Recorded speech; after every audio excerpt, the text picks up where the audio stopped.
Nagsimula ang pelikula sa pamamagitan ng pagpapakita ng eksena sa isang boxing gym sa Korea kung saan ang may-ari na si Choi ay abala sa pag-aayos sa lugar na naroon si Choi kasama ang dalawang adopted na bata na mahal niya si Nagiri at Shinwoo. Hindi tulad ng Gui na kilala sa pagiging masipag, Shinwoo ay may kaugaliang tamad pagdating sa paggawa ng iba't ibang mga aktibidad, subalit si Shinwoo ay may talento sa martial arts na pinatunayan niya ito sa pamamagitan ng pagkapanalo sa Olympics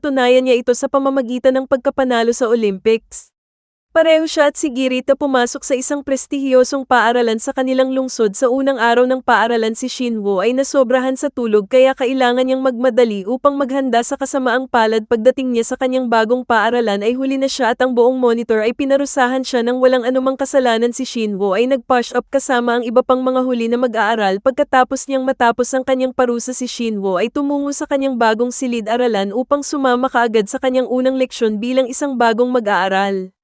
Gayunpaman, siya ay agad na nakakuha ng atensyon ng kanyang mga mag-aaral mula sa kanyang pagdating. Impress yun sa kanyang unang araw na medyo nakaramdam ng awkward na si Shinwoo ay lumapit kay Gay na nasa gitna na nagpapakilala sa sarili habang naghihintay ng kanyang turn. Ilang sandali mamaya sina Shinwoo at Go ay muling sumama sa klase para sa kanilang aralin sa buong aralin. Hindi man lang pinapansin ni Shinwoo ang guro, sa halip ay nakaidlip siya sa swerteng nakaupo sa pinakalikod ng silid-aralan kaya walang nakapansin. Sa kabilang banda, ang tamad na ugali ni Shinwoo ay nakakuha ng interes ng kanyang kasama sa upuan na si Jin Hwan na tila sabik na makipagkaibigan sa kanya. Hindi nagtagal bago sila Shinwoo at Jin Hwan ay naging mabuting magkaibigan kahit na sila ay bumili ng parehong shin sa paaralan ng merienda pagkatapos ng oras ng pag-iinom ni Woo sa cafeteria. Pagkatapos niyang magsanay ng merienda at mag-iinom si Woo para maging mas malakas at maprotektahan ang sarili habang nakatutok siya sa pagsasanay sa kanyang tatay na si Choi ay nagpakita at pinagalitan siya matapos malaman na si Shin W ay nahuli sa paaralan. Sa halip na humingi ng tawad, Shin Yu talks back. Nalalong ikinagalit ni Choi samantalang ang Gui ay nakikinabang sa isang mangkok ng maanghang na pansit habang nanunood ng isang drama. Ngunit si Shinwoo ay dumating na may dalang chopsticks mula sa kusina at kinuha ang kanyang noodles. Ang mapaglarong ugali ni Shinwoo ay nakakainis sa Gui at iginiit nito na palitan niya ang kanyang noodles at bilhin siya ng ice cream. Dahil dito si Shinwoo ay nagtungo sa kanyang sariling tindahan ng pagkain para maghukay ng Gui. Napansin ng isang nerdy na estudyante na binubuli ng ilang manggugulo mula sa kanilang paaralan. Ang nerdy na estudyante ay natulak at aksidenteng nabangga si Woo na naging sanhi ng pagkahulog ng noodles at ice cream ni Shinwoo na hindi natuwa sa hinarap ni Shinwoo. Ang mga manggugulo na humihiling sa kanila na bayaran siya para sa mga natapong pagkain sa halip na humingi ng tawad sa mga bully ay tinatawanan lang si Shinwoo dahil sa katapangan niyang tanungin ang isa sa mga bully na kinukutya pa ni Yeonjong. Si Shinwoo dahil sa kanyang hindi cool na hitsura na nagalit sa insultong ibinato ni Shinwoo ng isang malakas na suntok na nagpatamba kay Yeonjong sa isang hit na nakakagulat na ilang mga batang babae. Mula sa record ng klase ni Shinwoo, ang buong eksena ay humanga ang nerdy na estudyante sa katapangan ni Shinwoo dahil ito ang unang pagkakataon na may naninindigan kay Yeonjong na palaging nang-aapi ng mga mahihinang estudyante. Ang nerdy na estudyante pagkatapos ay nag-alok ng pera kay Shinwoo bilang pasasalamat sa pagligtas sa kanya. Nang malapit ng kunin ito ni Shinwoo ay napansin niyang lahat ng mga babaeng nagre-record sa kanya ay ayaw na parang ginagawa niya ito para sa pera. Nagpa siya si Shinwoo na tanggihan ng alok kahit na magagamit niya talaga ang pera. Nang makauwi si Shinwoo ay inabot niya sa kanya ang kanyang noodles at ice cream, ngunit lahat sila ay dinurog na muli ang kanyang pagkain at nasis Ira ako. Papunta sa kanyang silid kinaumagahan, nakatulog muli si Shinwoo at nauwi sa pangangailangang mag-push up bilang parusa mula sa monitor ng bulwagan. Pagkatapos nito ay naglalakad siya sa pasilyo ng paaralan na nalilito nang mapansin niya ang ibang mga estudyante na nakatingin sa kanya na may kainahinalang pumasok si Shinwoo sa kanyang silid-aralan. At makita ang kanyang mga kaklase na nakatingin sa kanya na may paghanga na nagtatanong si Shinwoo kay Jin Hwan kung bakit ang lahat ay patuloy na nakatitig sa kanya. Paliwanag ni Hwan sa pamamagitan ng pagpapakita sa kanya ng video kahapon na pinabagsak ni Shinwoo si Yeonjong. Dahil sa video na iyon, ang mga estudyante ngayon ay humanga sa katapangan ni Shinwoo sa pakikipaglaban kay Yoonong at sa kanyang gang na binubuli ng school. Ang ilang mga estudyante kahit na nagsimulang makita si Shinwoo bilang pinuno ng gang na si Lee ay pinapanood ang video ni Jong sa parehong oras. Ni Shinwoo na binugbog ang kanyang miyembro ng gang na si Lee ay mas nagalit nang malaman niyang nag-viral ang video na sumisira sa reputasyon ng kanyang gang. Ngayon ay mas maraming estudyante ay nagsisimula ng manindigan laban sa gang ni Lee dahil nakikita nila si Shinwoo bilang isang bayani. Sa kabila ng kanyang galit ay nagpasya si Lee na gusto niyang i-recruit si Shinwoo sa kanyang gang para lumakas ang kanyang grupo sa pag-asang si Shinwoo ay maaaring maging tagapagpatupad niya. Ito ay lumabas na ang mga magulang ni Lee ang may-ari ng paaralan kung saan nag-aaral si Shinwoo, kaya naman naramdaman ni Lee na magagawa niya ang lahat ng gusto niya at ang mga mahihinang estudyante ay bully. Walang kahihinatnan pagkatapos ng klase gaya ng dati ay nagsasanay si Shinwoo sa boxing gym ni Choi. Sa kalagitnaan ng kanyang pagsasanay, isang lalaking nagngangalang Junie ang biglang nagpakita at nagpakilala na nagsasabing gusto niyang sumali sa gym. Nangako si Junie na darating siya araw-araw upang magsanay ng martial arts. Kinabukasan ay nagmamadaling pumasok muli si Shinwoo sa paaralan dahil nasobrahan siya sa klase. Patuloy siyang natutulog at hindi pinansin ang mga miyembro ng gang ni Lee hanggang sa mapansin siya ng mga ganger ni Lee. Mga hakbang sa paghiling sa gang ni Lee, naiwan si Shinwoo na mag-isa. Ang isa sa mga miyembro ng gang ni Lee na galit sa kanyang pakikialam ay sinubukang takutin ng Gui, ngunit mabilis siyang hinaranggan ni Shinwoo at hinamon ang grupo na makipag-away sa hallway ng paaralan. Nang marinig ang mga estudyanteng ito na nagkukumpulan upang manood habang ang kanilang bayani ay humaharap sa mga bully tulad ng inaasahan na madaling natalo ni Shinwoo ang mga miyembro ng gang nila na hindi alam ni Shinwoo. Ang away na ito ay nakakuha ng atensyon ng Student Council President na si Ji na naging interesado na makipag-usap sa kanya. Pagkatapos ng away, tinawagan ni Jong si Shinwoo para magkita sa Student Council room sa kanilang pag-uusap. Nagpahayag si Jong ng paghanga sa katapangan ni Shinwoo at sa pagtayo niya sa gang ni Lee. Napahanga siya sa pagsasabing bihirang makakita ng taong may lakas ng loob na pabagsakin ang bayaning nambubuli sa paaralan tulad ni Woo. Hindi siya naghihintay ng mga guro doon si Jong para haminin sila na anak ng may-ari ng paaralan. Na marinig ang kanyang papuri, si Shinwoo ay nataranta at agad na nahulog para sa gang na gustong mapanatili ang kanyang kabayanihan na imahe. Sinabi niya sa gang na siya ay tumayo sa gang ni Lee upang wakasan ang pambubuli sa paaralan. Pagkatapos umalis sa student council room, si Shinwoo ay nilapitan ni Lee na naghihintay sa kanya, ngunit wala si Lee doon para maghiganti sa kanya ni Woo at sa halip ay gusto niyang sumali sa kanyang gang ni Woo at sa halip ay gusto niyang sumama sa kanyang gang. Pero kung tatanggapin niya, gayon pa man ay tinanggihan siya ni Shinwoo dahil ayaw niyang sumali sa grupo ng mga bully para lang sa pera.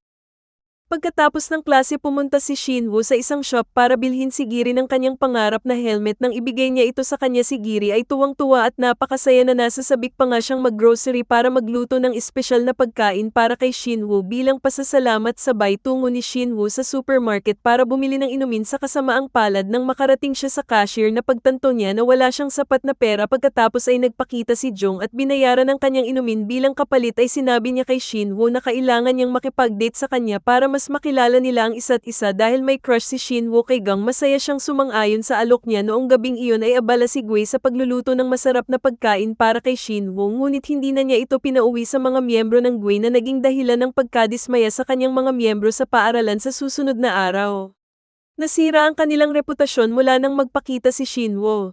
Binaba ni furiously ang kanyang telepono at sinira ito sa anger, habang si Shinwoo naman ay nakaramdam ng inggit nang makita niyang si Jong ay nakikipag-usap kay Junie na curious sa kanilang closeness. Nag-ipon ng lakas ng loob si Shinwoo para tanungin si Junie tungkol sa relasyon nila ni Jang habang nagsasanay sila sa gym.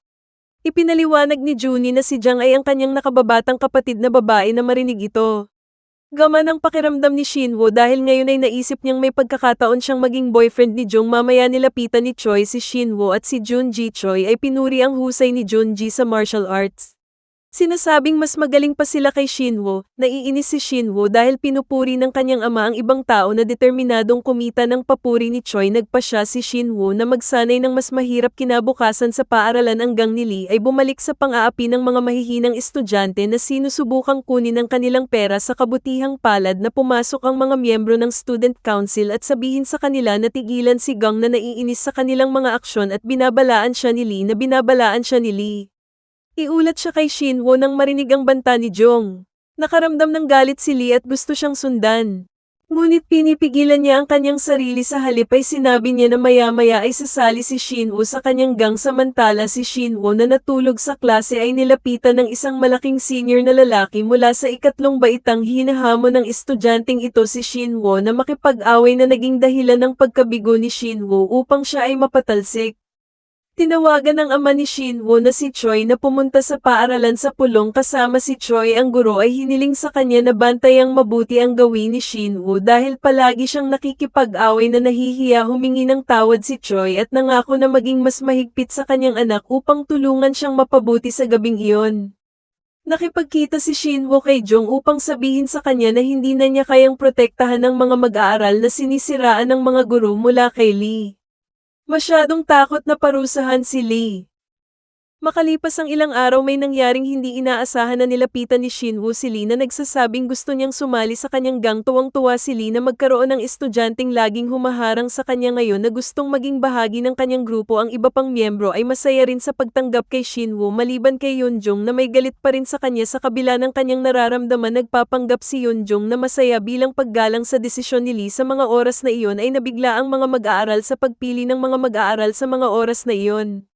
Minsan ay nakita siya bilang isang bayani, ngayon ay nagsimula na silang hindi magustuhan at iwasan siya sa oras ng pahinga. Inimbitahan ng gang ni Lee si Shinwoo na tulungan silang i-bully ang mga mahihinang estudyante para sa pera. Habang ang gang ay abala sa pangingikil sa mga mag-aaral, si Shinwoo ay lihim na nagre-record ng kanilang mga aksyon pagkatapos ng klase nang hindi niya alam na tinitipon ni Yunjun ang lahat ng kanyang mga miyembro ng gang upang makakuha ng paghihiganti kay Shinwoo. Plano nilang atakihin siya sa pag-aakalang nasa boxing gym training siya, ngunit pagdating nila ay hindi nila nakita si Shinwoo.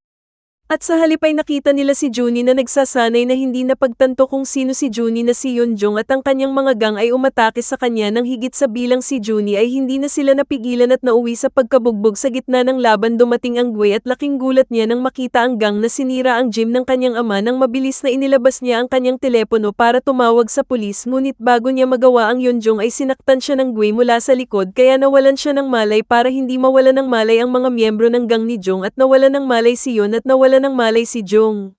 Mahuli sila, mabilis na umalis sa gym si Junie. Pagkatapos ay tinawagan si Shinwoo para pumunta kaagad sa gym. Pagdating ni Shinwoo, galit na galit siya sa mga ginawa ni Yunjong na ikinawala ng malay ni Giri. Nang hindi nagdadalawang isip dumiretso siya sa Lee's hideout na handang maghiganti kay Yeonjo. Pagdating ni Shinwoo sa the hideout, hindi niya sinasayang ang anumang oras na lalabanan niya ang gang ni Lee nang marahas na pinabagsak siya.